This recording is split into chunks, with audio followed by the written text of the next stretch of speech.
Put, aku mau nanya sesuatu deh. Apa tuh, Lin? Kamu kan sedikit tahu nih tentang asuransi.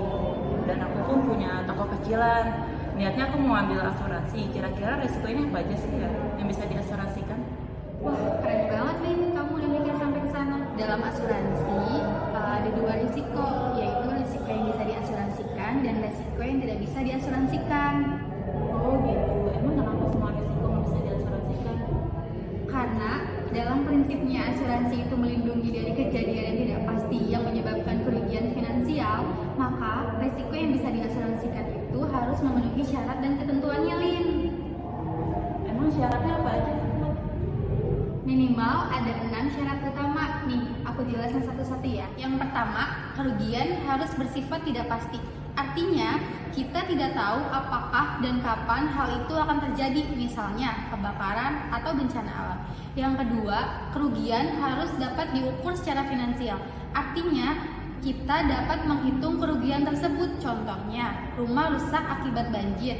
Kita bisa perhitungkan biaya perbaikannya. Yang ketiga, kerugian harus tersebar secara luas. Artinya, semua orang atau perusahaan bisa mengalami risiko tersebut, sehingga perusahaan asuransi bisa mengklaim secara adil.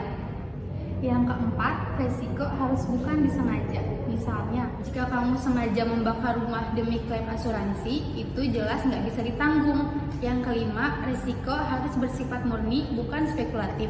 Misalnya, ketika kamu buka usaha, itu kan ada untung atau rugi. Nah, untung atau rugi ini yang disebut risiko spekulatif. Risiko spekulatif ini yang nggak bisa diasuransikan. Yang keenam, premi harus masuk akal.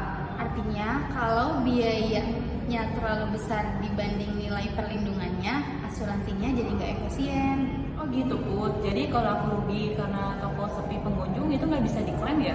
Bener banget, karena itu termasuk resiko yang tidak bisa diasuransikan dan termasuk resiko bisnis. Tapi kalau toko kamu rusak karena bencana alam atau kebakaran, itu bisa diasuransikan. Terus gimana dengan harga perubahan bahan baku itu juga nggak bisa ya? Iya, nggak bisa, karena itu termasuk resiko ekonomi, bukan resiko murni. Tapi kamu bisa ambil asuransi perlindungan gedung untuk gedung kamu atau asuransi barang dagang untuk stok barang dagang kamu. Oh gitu. Aku mau nanya lagi nih. Misal nih orang tua aku sakit itu bisa diasuransikan nggak sih?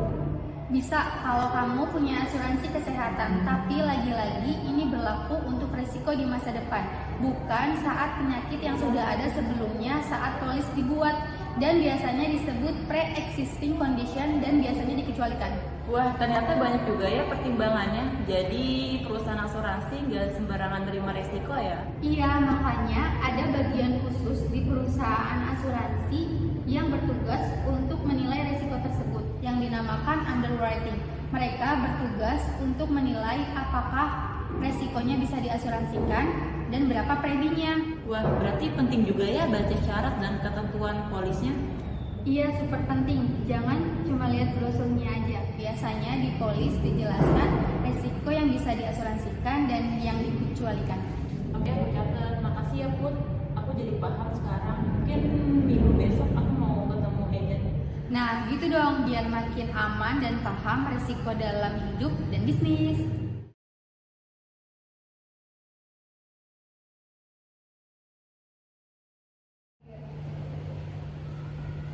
Dadah!